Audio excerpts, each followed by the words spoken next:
Welcome to the True Crime Cafe. I'm Becky.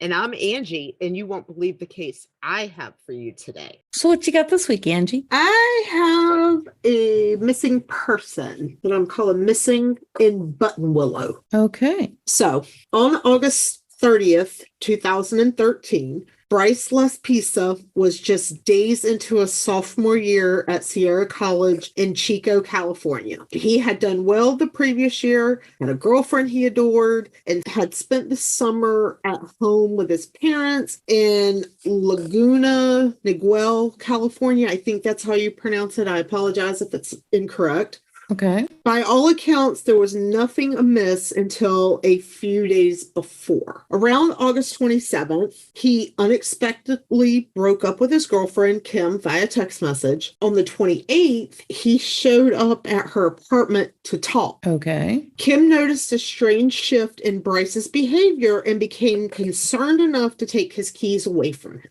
Okay. That makes sense. Bryce eventually admitted he had taken an ADHD pill that had not been prescribed to him. Yeah. He then called his mother to complain that Kim had taken away his keys. Even though Kim voiced her concerns to his mother, she told Kim to return his keys if he promised to drive straight back to his apartment. Okay.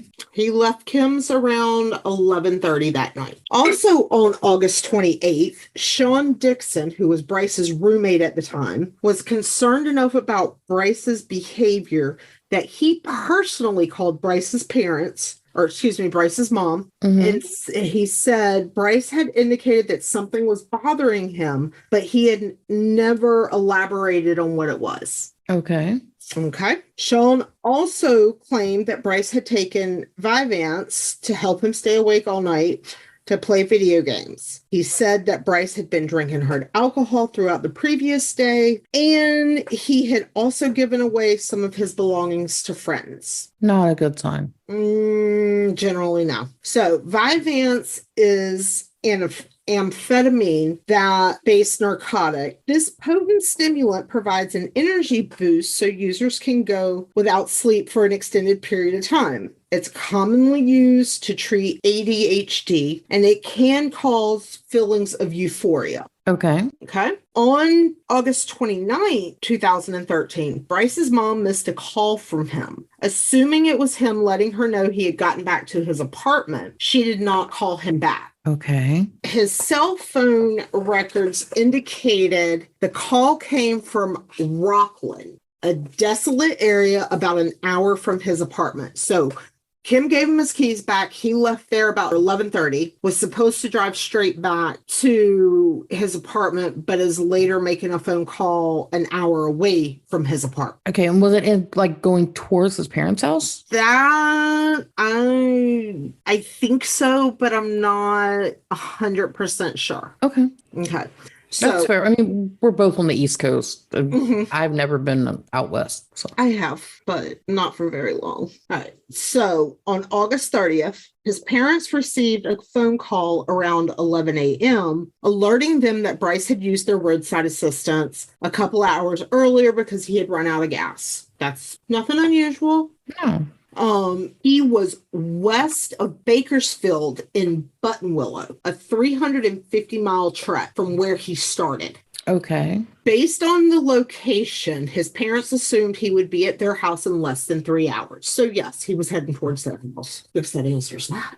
Yeah. Okay. When he didn't arrive, they tried calling him, but he didn't answer. So finally, they called Christian back, the man who had answered the original assistance call, and asked him to go back and check on Bryce. Christian found him in the same spot he had left him in that morning. So he ran out of gas. He called the emergency roadside service, whether AAA or whatever. Christian brought him gas, filled up his car, and left, went back. That should have been the end of it.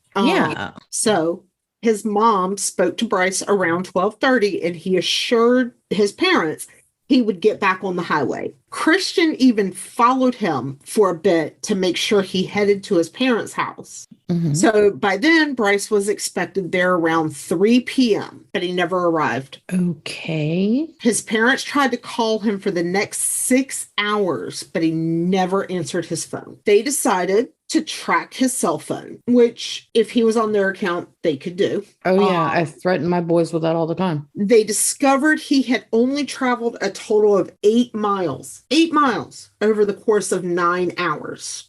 So where the heck was he? In Buttonwillow. Yeah. Around 9 p.m., his parents finally called the California Highway Patrol. They searched for Bryce and found him still in Buttonwillow. The CHP conducted a field sobriety test, which Bryce passed. However, he was very reluctant to call his parents, so one of the officers called them and basically forced Bryce to talk to them. At approximately 11 p.m., Bryce told his mom he was on I-5 South, but refused to say exactly where. He used their roadside assistance again, which showed he was still in Buttonwillow, and he had been there for approximately 13 hours with no explanation. Like, what could be that fascinating in a town called Buttonwillow? I mean, it sounds like I live in a town of like 2,500 people, and it's super tiny. And if I was visiting this town, there's nothing that would keep me here for 9 hours. Yeah, let's see. I'm looking to see the population in the 2010 census for Buttonwillow, 1,508. Yeah, so it's even smaller than my tiny little hometown. It's like a cozy mystery town. Yeah.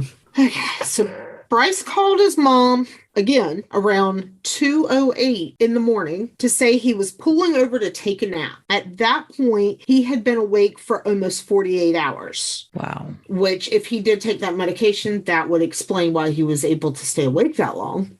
Yeah. And gamer, and I know that from being a gamer and having kids that are gamers, it's not unusual to be able to game all night and go the next day and, go for a while without sleep. Yeah. So that, unfortunately, would be the last time she ever spoke. Oh, no. Instead of pulling over to sleep, Bryce traveled another 90 minutes to Castaic Lake. On August 31st, which the next day, Bryce's parents received a knock on their door. Thinking it was Bryce, they opened it only to be greeted by the California Highway Patrol. They informed his parents that their car had been found abandoned at Castaic Lake off an access road about 2 hours from their house. The vehicle had been found crashed and on its side at the bottom of a 25-foot embankment adjacent to the lake's main boat access. Okay. But Bryce was nowhere to be found. So, okay. I have questions and feelings. Yeah. A small amount of blood had been found inside the car, and a window in the car had been kicked out from the inside. Meaning, at first glance, it would look like somebody had been in the car when it went over. Right. But you would expect there to be more blood, or maybe. I would. Yeah. But again, I don't know what their... So was the car in the water when it was found? So why would you have to break the window out? Why wouldn't you just open the door? Think about it. If it's a 25-foot drop. Oh, true. So chances are the doors would not open. Yeah. Or it could have just been done to mislead the police. I mean, that's entirely possible. Yeah. So CCTV footage showed Bryce made multiple trips to the top of the embankment where the car was later found. The investigation found tire tracks leading down the embankment towards the lake, and the car descended at a high rate of speed with no effort to brake. That does not sound good at all. It does not. The lake and surrounding area was searched for several days, but no body was found. Search dogs were brought in, and they tracked Bryce's scent from the vehicle to a truck stop where they lost the scent. Okay. So let's say he survived. Hopefully. Well, I'm just saying, let's say he survived, and more than likely, at the very least, ended up with a concussion. If you've never had a concussion, it can cause you confusion and blackout and stuff like that. I had a concussion when I was little. Yeah, I had one in college. Manages to make it to this truck stop where his scent gets lost by the dog. So did he get in a car or a truck? I mean, that would be what I would think. That would be my guess. If you go to a truck stop and your scent gets lost at the truck stop, obviously you're in a truck. You would think. So Bryce has never been located, even though sightings continue to be reported. His parents are still looking for him, and there is still an active Facebook page about his disappearance and the search for him. His parents hired a PI who said his drug use may have led to a psychotic break, which is entirely possible because if you're taking medication that is designed to treat illness or disease that you do not have. And don't get me wrong, I understand that medications can be used for different purposes. I get it because, like, I have insomnia and I have to take sleep medicine. The one that I'm currently on was originally an antidepressant back in the day, but it's now generally used to treat insomnia. Not working for me, by the way. So I get that medications can be used for different things. But if he, like, something like this, like Vyvanse is compared to Adderall. I don't know of any other use for those other than ADHD. I mean, I could be wrong. Same. I mean, I have writer friends who use Adderall when they're on a deadline.